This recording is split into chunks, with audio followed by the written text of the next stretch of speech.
Today we're diving into some really powerful ideas from a text by Sheikh Mohammed Ngubong. It puts forward this pretty radical concept that the core principles of Islam actually provide a complete framework for total human liberation. We're going to explore how these ancient ideas might offer a way to break modern chains you might not even realize you're wearing. Let's get into it. So let's start with a really simple question. When I say the word slavery, what's the very first thing that pops into your head? Just take a second and picture it. I'm guessing for most of us, it's those images, right? Physical bondage, forced labor, the brutal, awful reality of one person owning another. It's a history we all recognize, but what if that's just scratching the surface? The source material we're looking at today asks us to go way, way deeper. And boom, here it is. This is the central idea that changes everything. The author argues that the most effective, most powerful forms of slavery might not have any physical chains at all. And that one thought really forces us to rethink what we even mean when we talk about freedom and control. Okay, so if slavery isn't just about physical chains, what else is there?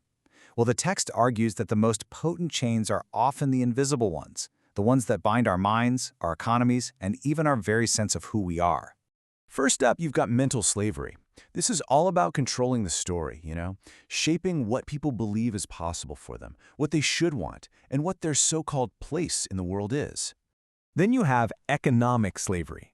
Now, this isn't about being literally owned. It's about being trapped in systems of debt or financial dependency that choke off your actual choices and your ability to act freely.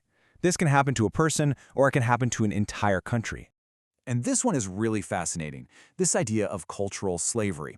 This is what happens when a people's own language, their traditions, their history, it all gets pushed aside and replaced by a dominant culture. It leads to this profound identity crisis. And believe me, the list just keeps going. It touches every single part of our lives. The language we're taught to value, the kind of knowledge that's considered legitimate, the media we watch, even our health. It suggests control can be working on us in ways we don't even notice. The scope here is huge.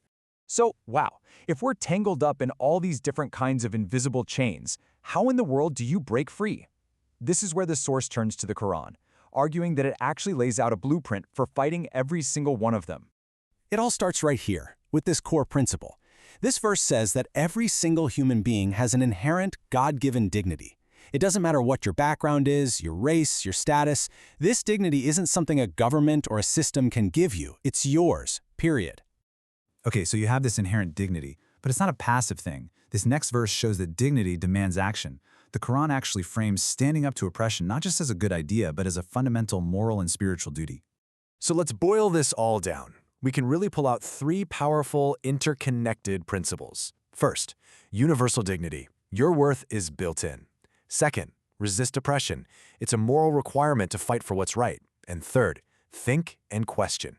You have an obligation to use your mind and reflect for yourself, a theme you see all over the Quran. And when you put those three principles together, you get to this truly radical conclusion. Any kind of domination of one human over another, whether it's physical, mental, or cultural, is fundamentally illegitimate. The ultimate authority belongs to God alone, which makes all human beings equals. All right, so that's the theory. But let's bring this into the real world, our world, right now. How are these invisible chains actually being made today? What's so amazing here is how clearly you can see the cause and effect. Look at the mechanisms of control on one side and their real-world impact on the other. You control the media, and suddenly you get to define what's cool, what's desirable, what's inferior. You control education, and you shape how an entire generation sees itself. These are the subtle, powerful tools of modern control. The text uses Africa as this powerful and frankly tragic case study of what it calls layered domination. It wasn't just one thing. It started with the physical chains of the slave trade. That was then followed by the political and cultural chains of colonialism. And today, it continues through the financial chains of economic dependency. You see, each layer is built right on top of the last one. And this gets to the psychological heart of it all. The ultimate win for any system of control isn't using force. It's when the oppressed start to internalize their own sense of inferiority, when they start to believe the stories of the oppressor and, as the author puts it, defend the very systems that hold them back. I know, this can all sound pretty overwhelming. But the source material doesn't just diagnose the disease. It actually lays out a clear, practical path for people and for whole societies to start reclaiming their freedom. So here's the roadmap. It's a full-spectrum approach. It has to start with an intellectual awakening. You've got to question the stories you've been told. Then it moves to the cultural and spiritual, reconnecting with your own heritage and faith. And it's got a practical side too, building economic independence and reforming education to encourage critical thinking.